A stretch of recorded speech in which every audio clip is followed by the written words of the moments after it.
Welcome to IBTV. ధర్మవరంలో వంట మనిషిగా పనిచేస్తున్న నూర్ను ఏఎస్ఐ అధికారులు అదుపులోకి తీసుకున్నారు. ఇంటి సోదాల్లో 16 సిమ్ కార్డులు స్వాధీనం చేసుకున్నారు. పాకిస్తాన్ వాట్సాప్ గ్రూపులో సభ్యత్వం ఉందని సమాచారం. ఉగ్రవాద సంస్థలతో సంబంధాలు ఉన్నట్లు అనుమానిస్తున్నారు. డీఎస్పీ నరసింగప్ప వివరాలు తెలిపారు.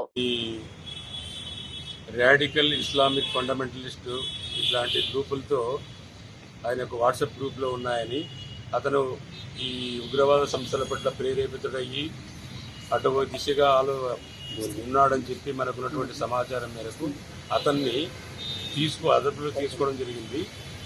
ఇప్పుడు అతను లోతుగా విచారిస్తున్నాము.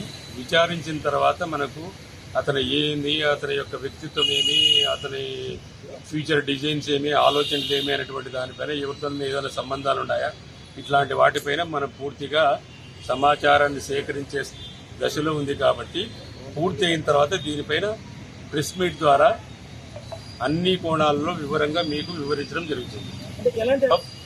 In various groups that why he has joined as a member in that group, those has to be probed thoroughly during process. అంటే పాకిస్తాన్ రిలేటెడ్ వాట్సాప్ గ్రూప్స్ లో ఆ వాట్సాప్ గ్రూప్ లో ఈయన మెంబర్ ఉన్నందువల్ల we have got our own doubt, so that we have to probe them into depth and elicit the truth. Sir, After getting...